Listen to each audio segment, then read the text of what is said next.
चलिए, बीपीएससी के लिए ब्रह्मास्त्र आज आपके सामने रखा जा रहा है। आर्थिक सर्वेक्षण 2023-24। आर्थिक सर्वेक्षण क्या है सबको मालूम है। आर्थिक सर्वेक्षण और बजट दो अलग अलग चीजें होती हैं। सर्वेक्षण कहने का मतलब कि आप एक्चुअल में जो पीछे साल का है उसके बारे में, और बजट के बारे में होता है आगामी। तो बीपीएससी के लिहाज से आर्थिक सर्वेक्षण यानी इकोनॉमिक सर्वे और बजट दो महत्वपूर्ण चीजें हो जाती हैं जिसको आपको देख के जाना है। मेरा प्रयास है कि इसको एकदम ब्रीफ में आपके सामने रखा जाए और आपको याद हो जाए। तो सबसे पहले हम लोग देखेंगे कि आर्थिक सर्वेक्षण 2023-2024 ये 14 अध्यायों यानी चैप्टर में विभाजित किया गया। सबसे महत्वपूर्ण क्वेश्चन, एक एक क्वेश्चन महत्वपूर्ण है। तो ये 14 अध्याय इसमें शामिल किए गए।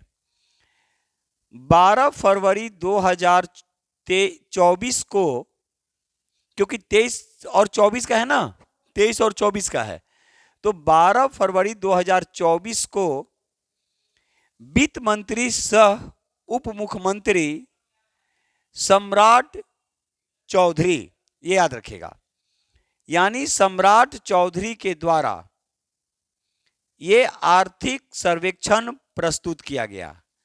ये क्या उस समय थे? तो वित्त मंत्री सह उप मुख्यमंत्री, उप मुख्यमंत्री अभी भी हैं।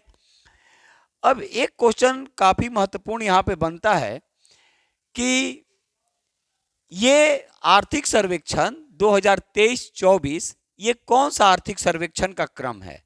तो ये है 18वां। तो पहला आर्थिक सर्वेक्षण कब पेश किया गया? तो पहला आर्थिक सर्वेक्षण जो पेश किया गया था ये लेट सुशील कुमार मोदी के द्वारा 2006-07 में। क्योंकि सुशील कुमार मोदी एक ऐसे बिहार के हस्ती थे जो बिहार को एक अलग है उन्होंने पहचान दिलाई। ठीक है, अब तो हमारे बीच वो नहीं रहे, लेकिन उन्होंने इकोनॉमिक के सेक्टर में उन्होंने बिहार को काफी नया चीज दिया। और उसी नए चीज में 2006-07, क्योंकि 2005 में नीतीश कुमार की सरकार बनती है जिसमें वो वित्त मंत्री सह उप मुख्यमंत्री बनाए जाते हैं, और पहली बार 2006-07, क्योंकि नवंबर में चुनाव हुआ था, अगला भी तो नवंबर में ही चुनाव होगा ना, 2025 में नवंबर में ही चुनाव होंगे। तो चुनाव के बाद हुआ क्या, जनवरी फरवरी आया, तो 2005 में नवंबर में जो चुनाव हुआ तो बजट कब पेश किया गया होगा? फरवरी में। तो 2006-07 में पहला आर्थिक सर्वेक्षण क्लियर हुआ जो बोले हम। तो अभी नहीं कहिए कि सर चुनाव हुआ 2005 में, सरकार बनी 2005 में, तो आर्थिक सर्वेक्षण क्यों आया उस समय? वो 2-3 महीने के लिए तो बजट कर दिया गया होगा, लेकिन पूर्ण रूप से जो बजट या आर्थिक सर्वेक्षण, क्योंकि बिहार में केवल बजट पेश हो रहे थे उसके पहले जो सरकारें थी, लेकिन इन्होंने एक नया इसमें जोड़ा जिसको बोला गया आर्थिक सर्वेक्षण यानी इकोनॉमिक सर्वे। तो पहला आर्थिक सर्वेक्षण जो सुशील कुमार मोदी के द्वारा, अब तो हमारे बीच नहीं रहे, लेकिन उन्होंने बिहार को बहुत कुछ वो देकर गए। ठीक है, तो 2006-07 ये डेट याद रखिएगा, ये ईस्वी याद रखिएगा। 2006-07 में बिहार में पहला आर्थिक सर्वेक्षण पेश किया गया। फिर से हम लोग पीछे से रिपीट करेंगे, एकदम याद हो जाएगा ये निश्चित। ठीक है, ये निश्चिंत रहिए, आप लोग याद हो जाएगा।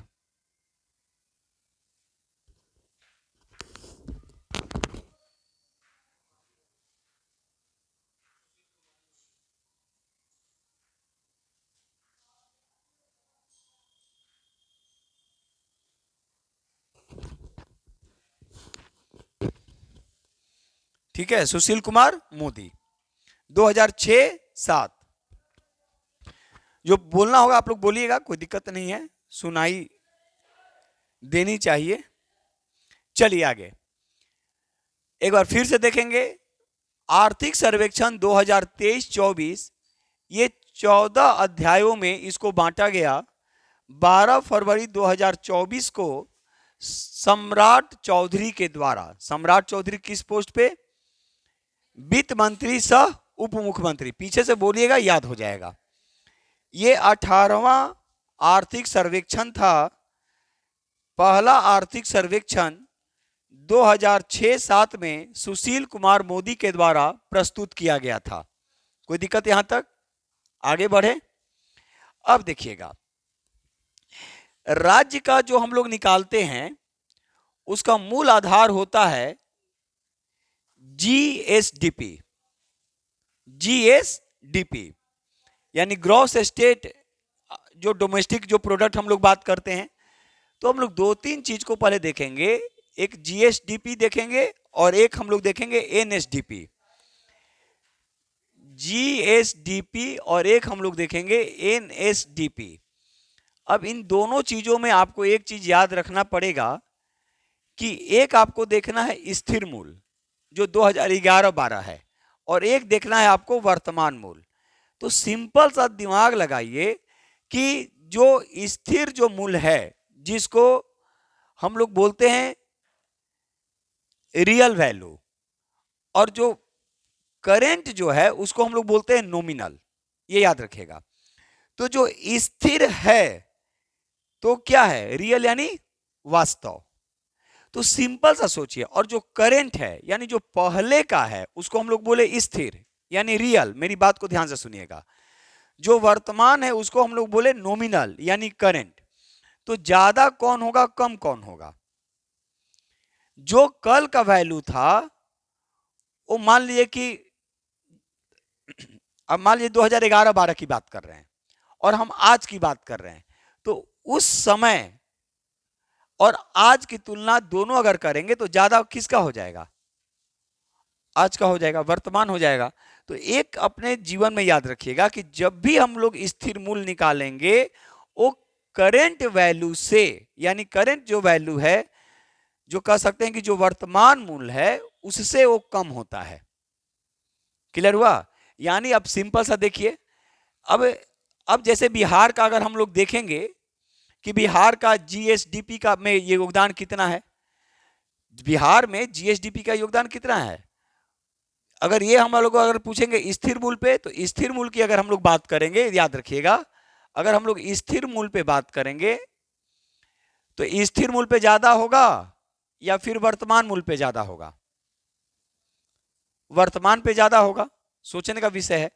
तो आपको केवल डाटा में कहीं कहीं आप देखिएगा कि परसेंट, जैसे मान लीजिए कि 10.6 या 15.2, तो ये कहीं कहीं आपको एकदम पूरा एक्यूरेट याद रखना है, और कहीं कहीं आप उसको इग्नोर भी कर सकते हैं, आगे बढ़ सकते हैं। लेकिन अगर हम लोग जीएसडीपी पे स्थिर मूल्य निकालेंगे तो ये मेरा कितना है, लिख लीजिए। जीएसडीपी पे स्थिर मूल्य 4.4 लाख। अगर परसेंटेज में देखेंगे तो 10.6, 4.4 लाख यानी 10.6%। अब ध्यान दीजिएगा एक चीज, अब क्या स्थिर मूल्य जब आपको पता है कि 4.4 लाख है, तो अगर आपसे पूछा जाएगा कि वर्तमान मूल्य क्या होगा, और मान लीजिए कि आप भूल गए, लेकिन आपको पता है कि स्थिर मूल्य 4 लाख के आसपास है, स्थिर मूल्य 4 लाख के आसपास है, तो आप तो वहां से निकाल सकते हैं ना कि जब भी होगा तो 4 लाख से ज्यादा होगा, 5 लाख हो, 6 लाख हो, जो भी होगा ना। तो ये याद रखिएगा। तो वर्तमान मूल्य जो है वो 7.5 लाख है, जो 15 ये याद रखिएगा 15.5% यानी 15.5% है। ये याद रखिएगा। ये काफी महत्वपूर्ण हो जाते हैं, ये ध्यान रखेंगे, ये काफी महत्वपूर्ण हो जाते हैं।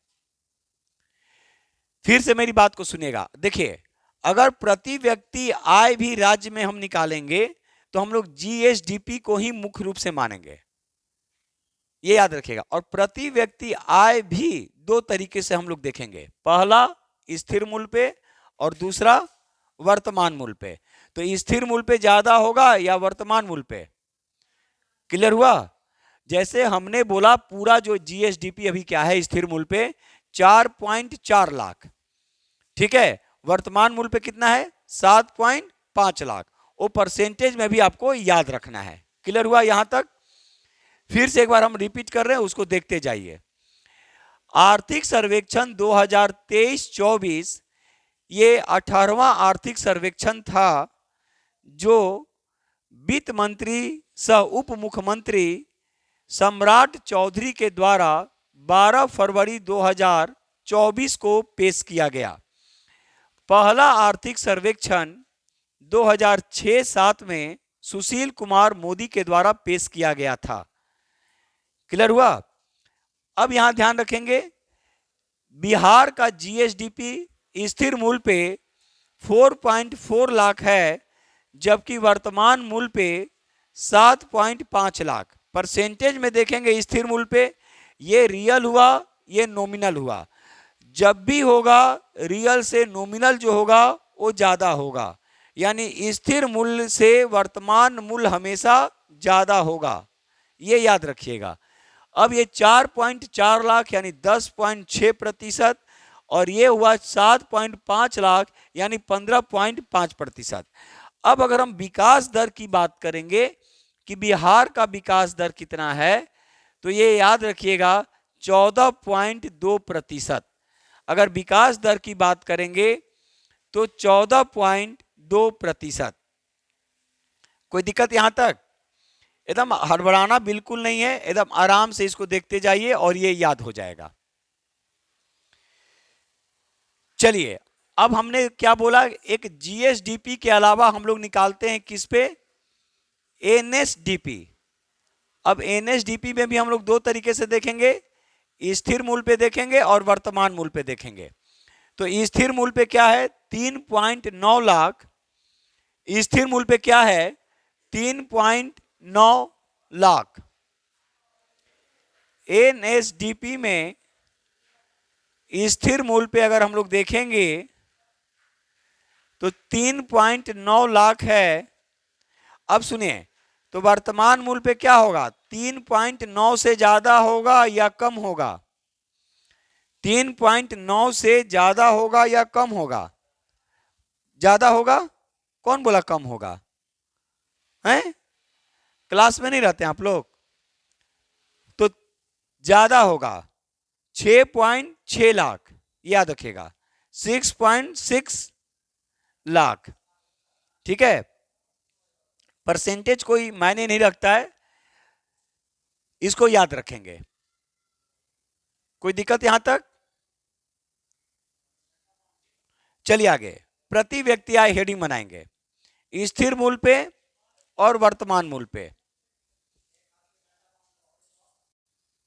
प्रति व्यक्ति आय हेडिंग बनाएंगे स्थिर मूल्य पे और वर्तमान मूल्य पे।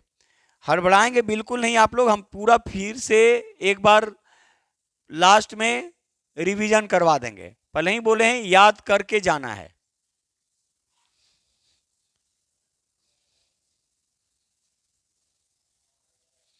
इसको केवल भाषण मत दीजिएगा, ये आपको राशन तक पहुंचाएगा।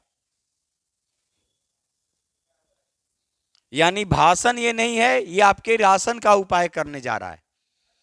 ठीक है, ऐसे राशन का उपाय तो प्रकृति करती है। प्रकृति कभी किसी के साथ भेदभाव नहीं करती है। 4 किलोमीटर के दायरे में आपको सारी चीजें उपलब्ध करा देती हैं। लेकिन कभी कभी हमें बोलना पड़ता है, ये भाषण नहीं है, ये आपके राशन का उपाय कर रहा है। चलिए, प्रति व्यक्ति आय। भाई मुझे भी तो बेरोजगारों से रोजगार मिला है। ठीक है, रोजगार वाले मैक्सिमम आते हैं, पढ़ते हैं, लेकिन उनसे ज्यादा तो संख्या बेरोजगारों की है। अब कल के डेट में वो रोजगार ले लें और भूल जाएं तो बात ही अलग है। प्रति व्यक्ति आय। अब प्रति व्यक्ति आय में देखेंगे स्थिर मूल्य, अब बोलिए, और वर्तमान मूल्य। वर्तमान मूल्य तो स्थिर मूल्य पे ज्यादा होगा या वर्तमान मूल्य पे ज्यादा होगा? तो स्थिर मूल क्या है? 35,119। सोचिए ये क्या हजार हुआ ना, सोचने का विषय है। तो स्थिर मूल हम बार बार जो बोल रहे हैं, और हम स्थिर मूल लिखा ही नहीं और लिख दिया 2011-12, इसका मतलब क्या हुआ? क्लियर हुआ? और हमने पहले ही बोला कि आर्थिक सर्वेक्षण का मतलब है एक्यूरेट डाटा। तो ये 23-24 की हम बात कर रहे हैं ना, तो 23-24 में ये 23-24 का आर्थिक सर्वेक्षण है, 23-24 का आर्थिक सर्वेक्षण है। तो अभी वर्तमान मूल्य पे प्रति व्यक्ति आय कितनी है? वर्तमान मूल्य पे प्रति व्यक्ति आय कितनी है? तो 59,637। तो आप कहेंगे सर इतना याद करना पड़ेगा? नहीं, कभी कभी बीपीएससी माइंड को डाइवर्ट कर देती है और कभी कभी एकदम एक्यूरेट डाटा दे देती है, तो दिक्कत हो जाता है। तो उतना दिमाग नहीं लगाना है, ये याद रखना है कि स्थिर मूल्य पे प्रति व्यक्ति जो आय है, और प्रति व्यक्ति आय जब भी हम स्टेट का निकालेंगे, कैसे निकालेंगे हम बोल दिए हैं, जीएसडीपी के हिसाब से। जब भी हम स्टेट का, राज्य का प्रति व्यक्ति आय निकालेंगे, वो जीएसडीपी के हिसाब से ही निकालेंगे, ये याद रखिएगा। तो स्थिर मूल्य पे कितना है? लगभग 35,000, और वर्तमान मूल्य पे कितना है? 59,000। ठीक ठाक, कोई दिक्कत यहां तक? अब देखिएगा, अब कहता है कि ये राष्ट्रीय आंकड़ा से इसका क्या प्रभाव पड़ता है, राष्ट्रीय आंकड़ा पे इसका क्या प्रभाव पड़ेगा। तो देखिएगा, ये है लगभग 72,000, सॉरी ये है लगभग 98,000 के आसपास, और ये लगभग है 1,72,000 के आसपास। क्लियर हुआ? 1.72 क्या लाख, और ये क्या है? हजार। अब देखिए, प्रूफ हो गया। स्थिर मूल्य ज्यादा है या कम है? कम है। वर्तमान मूल्य ज्यादा है या कम है? क्लियर हुआ? आप एक चीज एकदम माइंड में सेट कर लीजिएगा कि जब भी होगा स्थिर मूल्य से वर्तमान मूल्य ज्यादा होगा। क्लियर हुआ? ये याद रखिएगा। चलिए, अब एक चीज याद रखिए, जब प्रति व्यक्ति आय की बात आई तो हम कई बार बोले कि सभी लोग बिहार में कहां रहना चाहते हैं? पटना में रहना चाहते हैं। स्वाभाविक है, अगर वही चीज हम मुजफ्फरपुर, बिहार शरीफ, दरभंगा, भागलपुर, आरा, भोजपुर जो भी है, इसको अगर राजगीर पे अभी देखिए सरकार बहुत ज्यादा काम कर रही है, बोधगया पे काम कर रही है, अगर इन इलाकों को भी डेवलप कर दिया जाए तो स्वाभाविक है कि यहाँ भी सोर्स बढ़ेंगे। लेकिन मैक्सिमम लोग चाहते हैं कि हम कहाँ रहें? पटना में ही रहें, स्वाभाविक है। तो इस लिहाज से हम लोग देखेंगे कि प्रति व्यक्ति आय में कौन कौन से जिले, अब आप एक डाटा देखिएगा तो आपको आश्चर्य होगा कि पटना का जो प्रति व्यक्ति आय है वो दो अन्य जिला का प्रति व्यक्ति आय मिला दिया जाए तो उससे ज्यादा है, सॉरी पटना का ज्यादा है और वो दोनों का क्या है? कम है। दोनों को मिला दिया जाए तो अब देखिएगा, सबसे सर्वाधिक यानी उच्चतम, उच्चतम लिख लीजिए, उच्चतम प्रति व्यक्ति आय वाले जिले, प्रति व्यक्ति आय वाले जिले, मेरी बात को समझे हम क्या बोले। यानी पटना का प्रति व्यक्ति आय अगर देखा जाए तो जैसे अब एक एवरेज से तो 6 जिले बिहार के आगे हैं, उन 6 जिलों को याद नहीं रखना है। जैसे बिहार के 6 ऐसे जिले हैं जो एवरेज प्रति व्यक्ति आय से उनकी आय क्या है? ज्यादा है। लेकिन हम लोग को याद 3 रखना है, उच्चतम स्तर का और न्यूनतम स्तर का। क्लियर हुआ? ये याद रखिएगा, तो नोट कीजिए। पटना का प्रति व्यक्ति आय 1,14,000, 1,14,541, इतना याद नहीं रखना है, 1,14,000 याद रखना है पटना का। अब सबसे आश्चर्य की बात यह है कि जो दूसरे और तीसरे स्थान पे है, ये याद रखिएगा, दूसरा और तीसरा जो स्थान है बेगूसराय और मुंगेर, सुनिएगा तो आपको आश्चर्य होगा। बेगूसराय और मुंगेर, बेगूसराय और मुंगेर, देखिए इसका लगभग 46,000 के आसपास है, सोचने वाला बात है, और इसका 44,000। अभी दोनों को ऐड कीजिए तो कितना हो गया, 90,000 के आसपास। अब सोचिए फिर भी हम लोग किसका ज्यादा है, ये दोनों का मिला दिया जाए। मेरी बात को आप लोग नहीं समझे, सुनेंगे फिर से ध्यान से। हमने बोला कि पटना का प्रति व्यक्ति आय 1,14,000 है, और दूसरे और तीसरे स्थान पे जो जिला है उन दोनों जिलों को मिला दिया जाए प्रति व्यक्ति आय तो भी पटना से कम है। कॉन्सेप्ट क्लियर हुआ? ये याद रखिएगा, ये सब काफी महत्वपूर्ण प्रश्न है, और आप लोग देखिएगा कि यहां से क्वेश्चन था, है और रहेगा। कोई दिक्कत यहां तक? अब हम लोग देखेंगे न्यूनतम जिले। न्यूनतम जिले, न्यूनतम जिले में पहला, सबसे न्यूनतम जिला प्रति व्यक्ति आय में पहला। अब इसमें सुनेंगे, अब पहले 3 में क्या लिखेंगे, जहां पे सबसे कम होगा, फिर उसके बाद, और फिर उसके बाद, यानी उससे ज्यादा फिर उससे ज्यादा। तो सबसे न्यूनतम है शिवहर, 18,000 के आसपास है, मात्र 18,000 सोचिए इनकम है। शिवहर के बाद अररिया और सीतामढ़ी का स्थान आता है, अररिया और सीतामढ़ी। सीतामढ़ी, अररिया का देख लीजिए 19,795, 19,000, और सीतामढ़ी का 21,000, 21,000। ये प्रति व्यक्ति आय की हम बात किए हैं, ध्यान से मेरी बात को सुनेंगे। अब एक चीज ध्यान रखिएगा, ये जो हमारा प्रति व्यक्ति आय जो शिवहर का है, तो शिवहर का घनत्व क्या है, सबसे ज्यादा डेंसिटी, और एरिया में सबसे कम, और प्रति व्यक्ति आय में सोच लीजिए डेंसिटी, यानी यहां पे प्रति वर्ग किलोमीटर सबसे ज्यादा लोग निवास करते हैं। टोटल डेंसिटी इसका लगभग 1880 के आसपास है, 450 वर्ग किलोमीटर के आसपास हमको लग रहा है कि इसका एरिया होगा। तो प्रति व्यक्ति आय तो कम होगा ही। क्लियर हुआ? ये याद रखिएगा। चलिए फिर से हम इसको कर दे रहे हैं।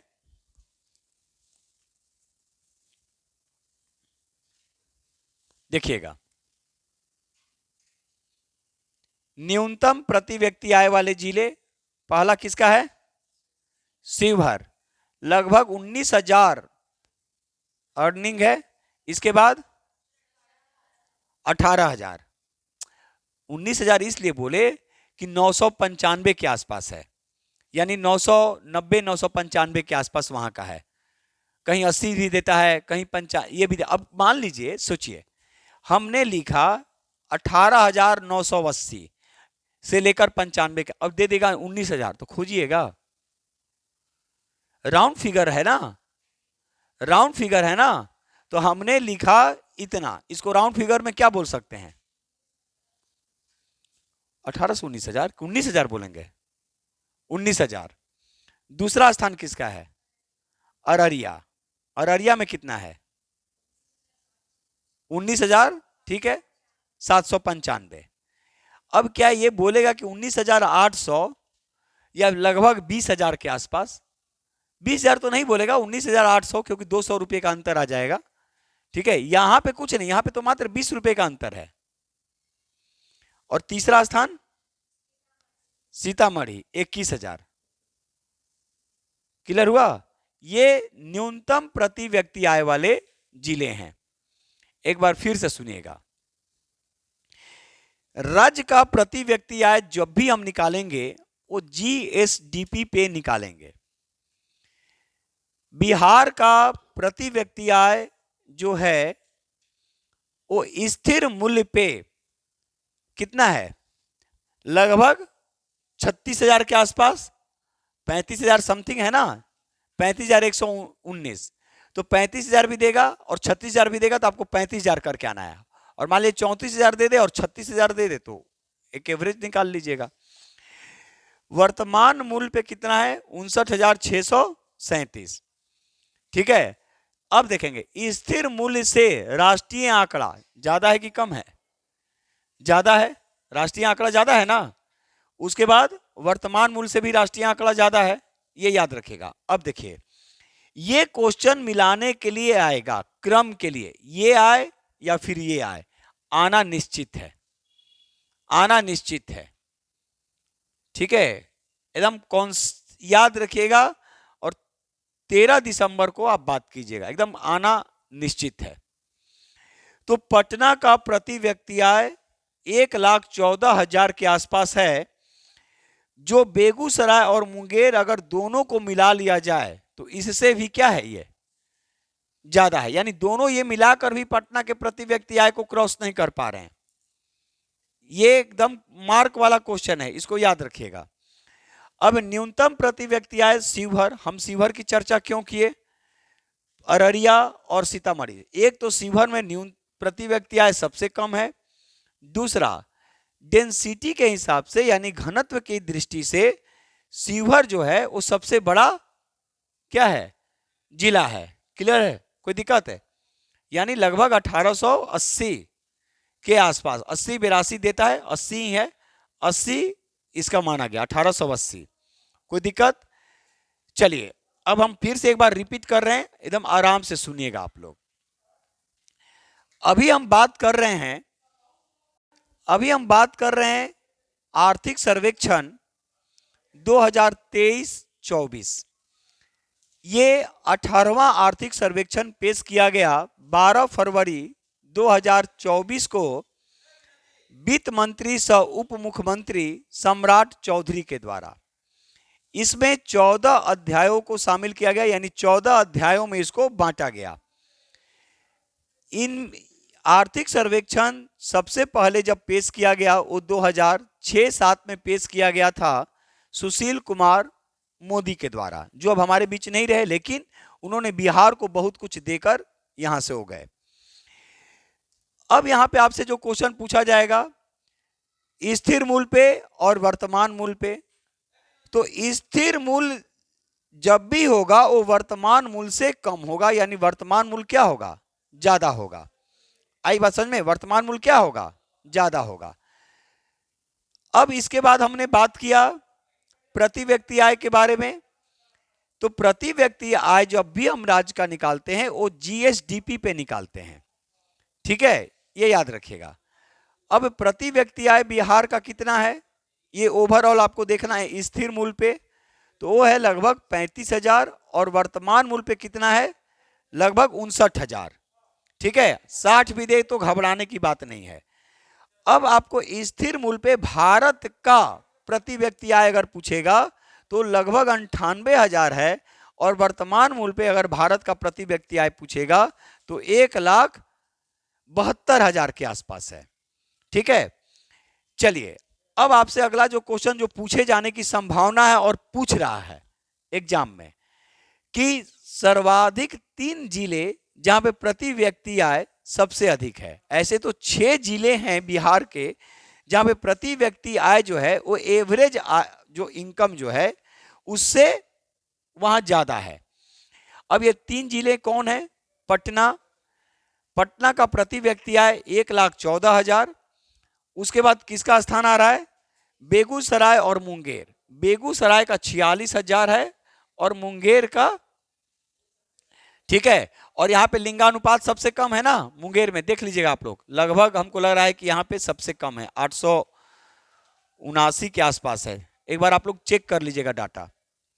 ठीक है, अब देखेंगे, अब कहता है कि न्यूनतम प्रति व्यक्ति आय कहां पे है, तो शिवहर में।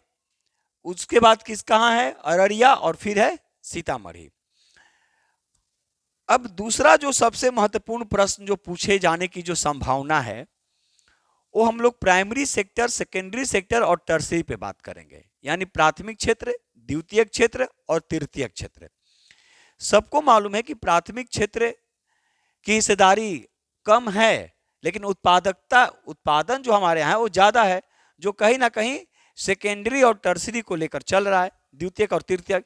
क्योंकि अभी हम लोग मॉर्निंग में भी पढ़े, मेंस में बताए भी कि बिहार में अगर कृषि आधारित उद्योगों को विकसित किया जाए तो कृषि के साथ साथ उद्योगों का भी विकास हो सकता है, जो हमारे एक सबसे क्या है, रोजगार को एक महत्वपूर्ण आयाम के रूप में देख सकते हैं, महत्वपूर्ण आधार बनाएगा। तो हम लोग अभी बात करेंगे प्राथमिक क्षेत्र में क्या योगदान है, द्वितीयक क्षेत्र में क्या योगदान है और तृतीयक क्षेत्र में क्या योगदान है। एक डाटा आपको याद रखना पड़ेगा यहाँ पे, थोड़ा सा वृद्धि में, और थोड़ा सा डाटा आपको याद रखना पड़ेगा कि उसका पहले वाला से अब वर्तमान में क्या है। वो अगर आप नहीं भी याद रखते हैं तो काम चलता है, लेकिन आपको परसेंटेज में भी इसको यहाँ पे याद रखना है, ठीक है। तो एक डाटा कहता है कि प्राथमिक क्षेत्र में आज जो हमारी जो स्थिति है,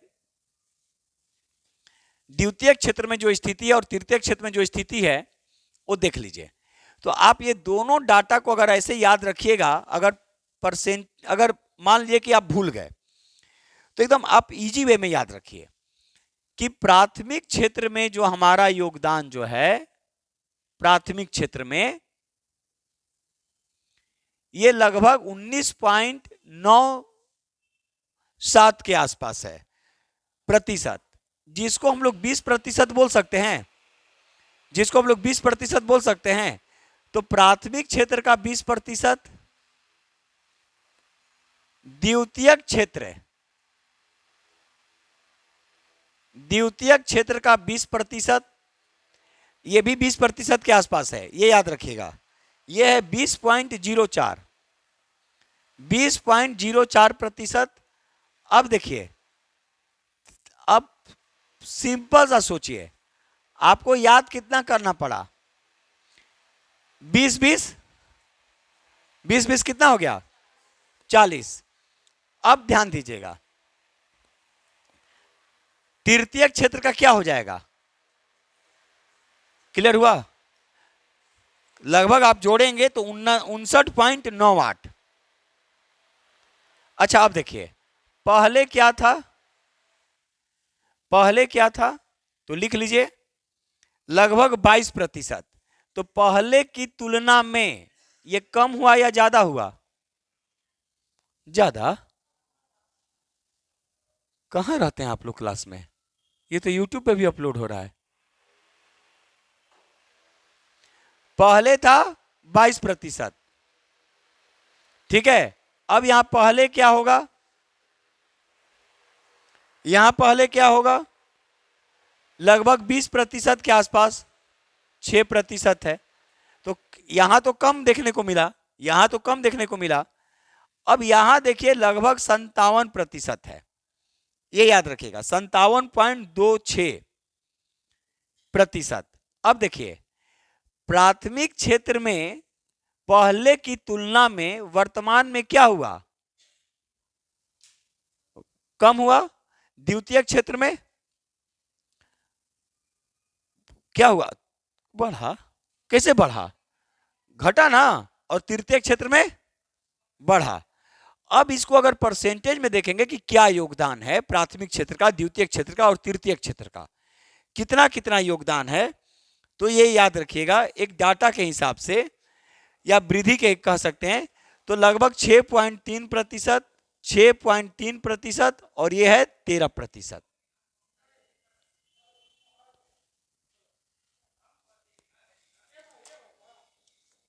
ये है 13%। कोई दिक्कत है यहां तक है? दिक्कत है तो बोलेंगे। चलिए आगे, अब लिखेंगे बिजली की खपत बिहार में, बिजली की खपत बिहार में। अच्छा, बिजली की खपत सबसे ज्यादा कहां होगी, है पटना में होगा ना। तो बिजली की खपत प्रति व्यक्ति, बिजली की खपत प्रति व्यक्ति 329 किलोवाट प्रति आवर, या फिर यूनिट में भी तो बोल सकते हैं। अरे भाई बिजली की खपत केवल लिख लीजिए ना, बिजली लिखिए, खपत लिखे या यूनिट में इसको बोलेंगे। सर्वाधिक बिजली की खपत, सबसे ज्यादा बिजली कहां खर्च होगा? पटना। और सबसे कम कहां होगा? गुड, शिवहर। देखे आ गया ना। एक चीज याद रखिएगा, अगर आपका क्वेश्चन छूट रहा है और शिवहर ऑप्शन में है और कम और ये वाला में है तो शिवहर लगा के आ जाइए। अभी नहीं कि आइयो रहा है तो अभी शिवहर लगा के आएगा, ऐसा कुछ नहीं है। ठीक है, इस चीज को ध्यान रखेंगे। आगे आगे लिखिए, पेट्रोल की खपत सर्वाधिक पटना और न्यूनतम बांका।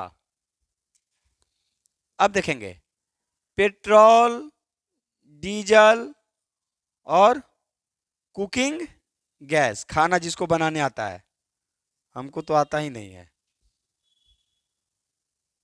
ठीक है, सिखा नहीं दीजिएगा जी आप लोग हैं, सब हम ही करें। चलिए ठीक है, कोई बात नहीं, सिखा दीजिए। अब देखेंगे, ये पटना है सर्वाधिक और सबसे कम नहीं, यहां बांका, ये हो गया कम बांका। अब देखिए, डीजल में पटना, यहां शिवहर, यहां पटना, यहां जल्दी बोलिए अररिया, अररिया। यानी पेट्रोल की खपत सबसे ज्यादा कहां? पटना में, और सबसे कम कहां? बांका। किस प्रमंडल में आएगा जी बांका? भागलपुर। भागलपुर और बांका, भागलपुर में 2, भागलपुर और बांका। और सारण में कितने आएंगे? 3। सारण यानी छपरा, सिवान और गोपालगंज, ये सब याद रखिएगा आप लोग। ठीक है,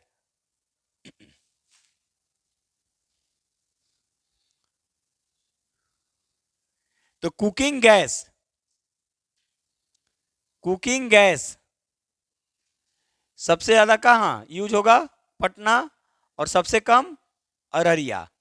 ये आप लोग याद रखिएगा। चलिए आगे बढ़ रहे हैं। आगे लिखिए, बिहार का पहला फ्लोटिंग सोलर पावर प्लांट। अच्छा ये क्या है? पिछले बार भी हम पढ़ाए थे और एग्जाम में आया। हमने क्या बोला? सोलर यानी फ्लोटिंग, है ना। अब देखिए, जैसे सब्सिडी क्या होता है, सरकार इस पे सब्सिडी दे रही है ना, जैसे रियायत देना किसको? जो बिजनेस करता है या किसी और चीज को प्रोत्साहित करने के लिए सब्सिडी दिए जाते हैं। तो बिहार सरकार कई कामों पे सब्सिडी दे रही है। ठीक है, कि आप 50 रुपया लगाइए, 50 रुपया हम लगाएंगे, आप काम कीजिए। तो लिखेंगे, बिहार का पहला floating solar power plant Darbhanga के कादिराबाद में लगाया गया है। दरभंगा के कादिराबाद, कादिराबाद, क्या आप दरभंगा की हैं? तो सर्च कीजिए कादिराबाद कहां है। कादिराबाद में लगाया गया है, जबकि दूसरा सुपौल के राजा पोखर में। अच्छा ये है क्या? ये है क्या? फ्लोटिंग सोलर पावर प्लांट क्या है? फ्लोटिंग सोलर पावर प्लांट आखिर है क्या? सुनेंगे, नीचे क्या होगा? मछली, और ऊपर में सोलर लाइट। क्लियर हुआ? यानी तालाब का कुछ हिस्सा में मत्स्य पालन करेंगे। जैसे सुबह में हम बोले कि मत्स्य पालन को सरकार बढ़ावा दे रही है, और ऊपर में क्या होगा, सोलर पैनल लगाए जाएंगे। तो इसके लिए सरकार कहीं ना कहीं एक प्रोत्साहन दे रही है, सब्सिडी दे रही है। लास्ट में लिखवा देंगे कि सब्सिडी क्या होता है, याद करवाइएगा आप लोग। तो ये बिहार का पहला ऐसा है, कादिराबाद, जो दरभंगा में है। तो आपसे कादिराबाद ही पूछेगा, ये याद रखिएगा, या पूछ देगा कि बिहार का दूसरा, तो वो दूसरा कौन है, राजा पोखर। ठीक है, राजापुर पुल मत याद रखिएगा, राजा पोखर। चलिए आगे आगे लिखेंगे। सतत विकास जीविकोपार्जन की शुरुआत, सतत विकास, विनाश के बिना विकास, सतत विकास, सस्टेनेबल डेवलपमेंट, विनाश के बिना विकास। ये नहीं कि एकदम छूट उड़ा के मिसयूज कर दिए और कल के डेट में अपने आने वाली पीढ़ी के लिए भी कुछ नहीं बचा। सतत विकास क्या कहता है? सतत विकास से तात्पर्य विकास की वैसी अवधारणा से है कि संसाधनों का हम इस तरह से उपयोग करें कि वो हमें तो हमारी आवश्यकता की पूर्ति करे ही, और आने वाली पीढ़ी को भी बिना नुकसान पहुंचाए उनको लाभ दे। सतत विकास कहलाता है। दूसरे शब्दों में, विनाश के बिना विकास, सतत विकास। इसी आधार पे 2018 में बिहार सरकार के द्वारा सतत जीविकोपार्जन, ठीक है, की शुरुआत की गई। लिखिए, सतत विकास जीविकोपार्जन की शुरुआत 2018 में किया गया, जिसे 2026-27 तक बढ़ा दिया गया है, जिसे 2026-27 तक बढ़ा दिया गया है। आगे JJH, JJH का मतलब क्या हुआ? जल जीवन हरियाली। जल जीवन हरियाली की शुरुआत 2019 में किया गया। अब इसके तहत देखिए 24x7, 24x7 का मतलब 24 घंटे और 7 दिन एक ग्रीन प्रोजेक्ट पे काम किया जा रहा है। आई बात समझ में? और ये जो घोषणा जो किया गया कि जैसे हम लोग पृथ्वी दिवस कब मनाते हैं? बिहार पृथ्वी दिवस 9 अगस्त, ये याद रखिएगा। बिहार पृथ्वी दिवस कब मनाते हैं? क्योंकि बिहार के लगभग 15% से ज्यादा भागों पे अब हरियाली हो गई। भले बिहार में 1% 7.84% है, ये याद रखिएगा। जैसे वन का जो होना चाहिए वो 33%, भारत का कितना है? 24%, और बिहार का कितना है? 7.84%। लेकिन अगर हम लोग जल जीवन हरियाली के तहत देखेंगे कि बिहार में जो हरियाली कितने प्रतिशत पे है, तो वो लगभग 15% के आसपास है। ये 9 अगस्त को बिहार यानी पृथ्वी दिवस के रूप में हम लोग मनाते हैं। और उसी के तहत याद रखिएगा, ये जो प्रोजेक्ट पे जो काम किया जा रहा है, तो इस प्रोजेक्ट से क्या होगा? रोड तो बनेंगे ही, आप रोड के चारों तरफ किनारे किनारे आप देख रहे होंगे पेड़ पौधे लगाने का काम किया जा रहा है। इससे क्या होगा कि पूरा का पूरा, क्योंकि सब जगह तो आप वन लगा नहीं सकते हैं, ये कर नहीं सकते हैं, तो इससे हरियाली। अब आप देखे भी होंगे कि एक माँ पेड़ के नाम लगाया गया ना, एक पौधा माँ के नाम है ना, जिसे माँ के नाम पे पौधा लगाने की परंपरा चली कि एक पेड़ माँ के नाम। तो एक पेड़ जो माँ के नाम पे जो लगाने की जो बात किया गया, तो उसमें कहीं ना कहीं तो एक सरकार की बहुत बड़ी योजनाएं थी कि सभी लोग कहीं ना कहीं अपनी माँ को जरूर रेस्पेक्ट देते हैं, आदर करते हैं। ठीक है, भले बड़े होके कह देते हैं, ठीक ना, कुछ भी, हम हो आप हो कोई भी, तो कहने का तात्पर्य वो गलत चीज है। अब सरकार के तहत ये जो काम जो किया गया, हम बार बार बोलते हैं ठीक है, आपको जो भी करना है कीजिए, लेकिन माँ माँ होती है। और इसीलिए प्रधानमंत्री के द्वारा क्या शुरुआत किया गया? एक पेड़ माँ के नाम। तो उसमें भी आप देखे होंगे कि बहुत बड़ा पॉजिटिव। और उसमें सबसे पहला स्थान किस राज्य का है? पढ़ाए थे ना, सबसे बिहार भी पीछे नहीं है, लेकिन इसमें उत्तर प्रदेश सबसे आगे चला गया, अपने जितने टारगेट थे उससे बहुत आगे चला गया। तो ये चीज आपको ध्यान रखना है। तो उसी तरह जो JJH बिहार सरकार की बहुत बड़ी ये परियोजना है, जल जीवन हरियाली, और अन्य राज्य भी इसको अपना रहे हैं, जल जीवन हरियाली को। ठीक है, तो इसके तहत पटना, राजगीर और बोध गया में इसकी शुरुआत की गई। एक प्रोजेक्ट जो किया गया उसकी, जल जीवन हरियाली तो पूरे बिहार में है, जो 24x7 जो प्रोजेक्ट पे जो काम जो किए जा रहे हैं उसको पटना, राजगीर और बोध गया। ठीक है, चलिए उसके बाद हम बात कर रहे हैं मुख्यमंत्री सोलर योजना। आप अभी हम सुबह में अभी आपको देखिए कि पढ़ाए थे 7 निश्चय 2 में भी, अब 7 निश्चय 2 भी बोर्ड पे बता देंगे ब्रीफ में। तो उसी तरह मुख्यमंत्री सोलर योजना, ग्रामीण सोलर योजना में पहला स्थान राजगीर का है, दूसरा स्थान अरवल का है और तीसरा स्थान बांका का है। चलिए ब्रीडा लिख लीजिए, BREDA, Bihar renewable energy development agency.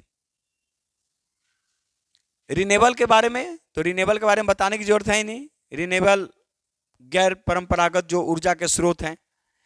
BREDA Bihar renewable energy development agency.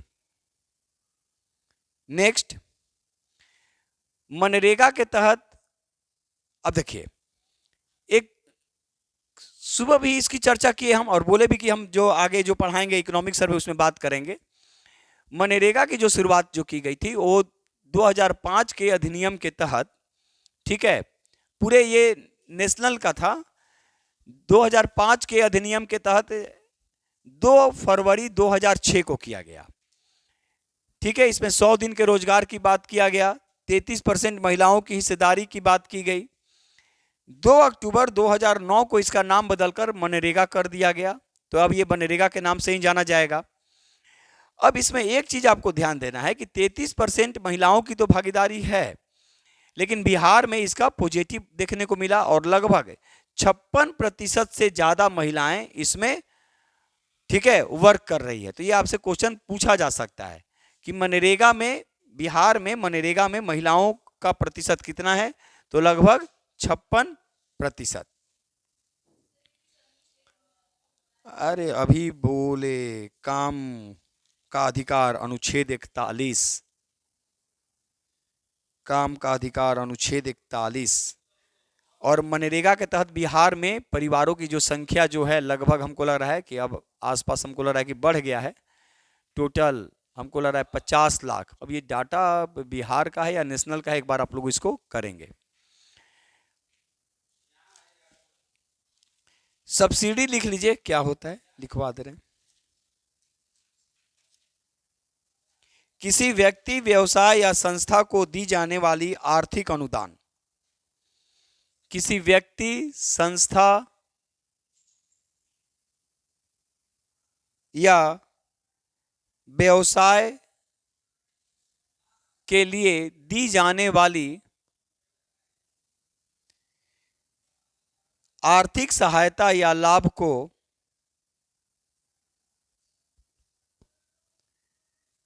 Subsidy कहा जाता है।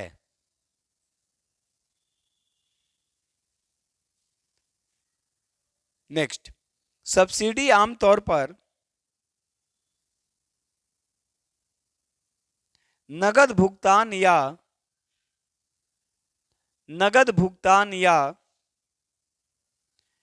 कर छूट के रूप में दी जाती है। नगद भुगतान या कर छूट के रूप में दी जाती है।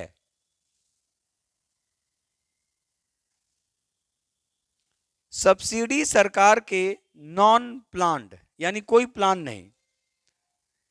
अब जैसे मान लीजिए अभी हम गए, ठीक है, और मान लीजिए हमको कोई बिजनेस करना है, तो सरकार कहेगी कि ठीक है भाई, आपका ये बहुत अच्छा प्रोजेक्ट है, हम आपको ये सब्सिडी इस पे दे रहे हैं। जैसे अभी मत्स्य पालन पे दिया जा रहा है ना, अभी हम सोलर वाला बताए, उस पे सरकार सब्सिडी देगी। इसके बाद आप देखे होंगे ये आप जो मशरूम की जो खेती उती जो होती है, सरकार उस पे सब्सिडी देती है। ठीक है, किस पे, वो अलग है, अरे वो तो आपको राहत देता है, वो है व्यवसाय के लिए, व्यक्ति को वो भी तो आपको मिला सब्सिडी। नहीं तो आज से दाम उसका रहता 1500, वो भी सब्सिडी। हम व्यवसाय की भी बात कर रहे हैं, संस्था की बात कर रहे हैं, ठीक है। आगे, ये नॉन प्लांट खर्चों का हिस्सा, नॉन प्लांट यानी इसमें कोई प्लान नहीं, नॉन प्लांट खर्चों का हिस्सा होती है। सब्सिडी किसी सामाजिक भलाई या सब्सिडी किसी सामाजिक भलाई या आर्थिक नीति को बढ़ावा देने के लिए दी जाती है। आर्थिक नीति को बढ़ावा देने के लिए दी जाती है।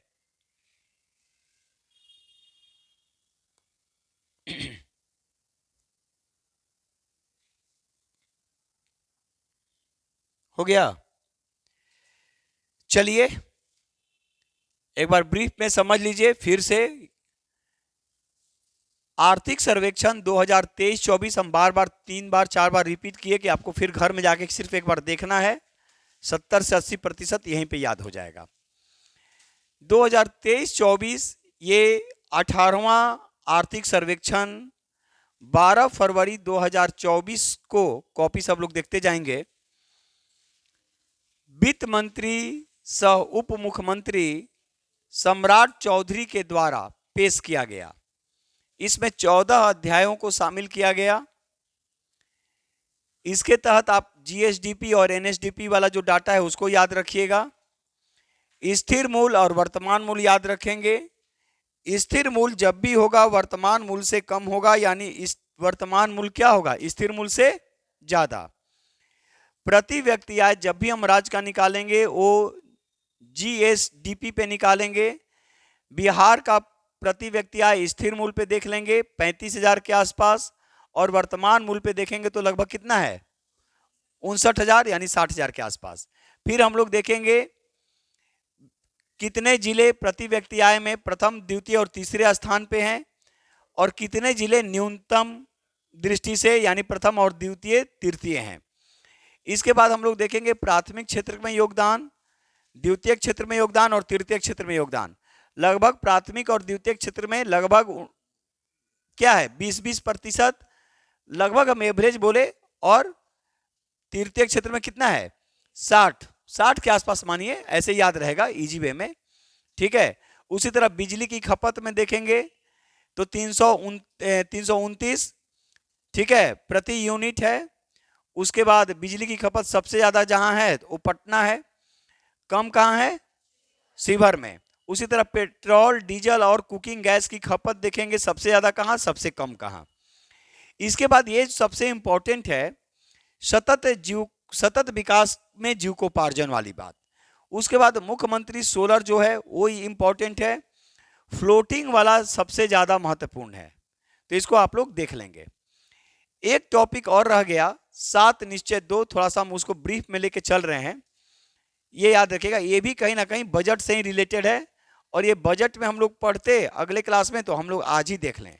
7 निश्चय 1 और 7 निश्चय 2। 7 निश्चय 1 2015 से 20 आत्मनिर्भर बिहार। 7 निश्चय 2 भी क्या है, आत्मनिर्भर बिहार स्लोगन है, और इसमें भी 7 अलग अलग बातें रखी गई।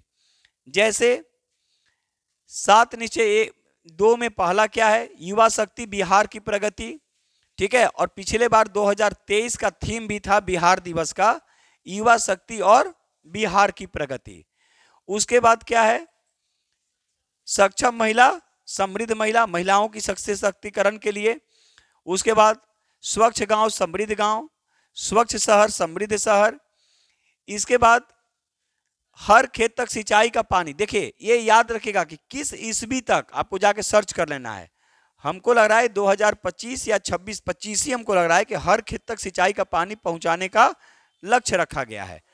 उसके बाद क्या है, सुलभ संपर्कता, यानी पूरा का पूरा सड़क की क्या हो, सुलभता हो। अगर मान लीजिए सड़क रहेगा तब ना आप यहां से कहीं भी जा सकते हैं, सेंटर तो पटना ही है ना। अब मान लीजिए कि हर डिस्ट्रिक्ट अगर डेवलप हो जाए तो किसी को पटना आने की जरूरत पड़ेगी ही नहीं।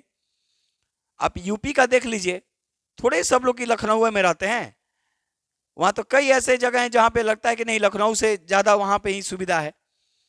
नोएडा हो गया, गाजियाबाद हो गया, बनारस आप देख लीजिए, और भी जो है कानपुर, इलाहाबाद, पूरा। लेकिन हमारे पटना में, बिहार में क्या है, सिर्फ पटना। उसके बाद सातवां क्या है, सबके लिए अतिरिक्त स्वास्थ्य सुविधाएं। तो सबके लिए अतिरिक्त स्वास्थ्य सुविधाएं के तहत बाल हृदय योजना की शुरुआत की गई है। जिन बच्चों के हृदय में छेद है, सरकार उनको अपने पैसे खर्च करके, अपना पैसा खर्च करके सरकारी फंड से उनका इलाज मुहैया करवाएगी। तो ये हम आपके आज सामने रखे बिहार आर्थिक सर्वेक्षण 2023-24। अगले जो सोमवार को जो हम अपलोड करेंगे या फिर रविवार को शाम में अपलोड करेंगे, हम बिहार बजट अपलोड करेंगे। और आप लोग से रिक्वेस्ट है, इसको आराम से देख कर जाएंगे। जैसा अगर मान लीजिए आपको लगा होगा कि नहीं सर इससे मुझे याद हो गया है, तो एक बार जरूर कमेंट्स करेंगे, बाकी आपकी मर्जी। चलिए बस इतना ही।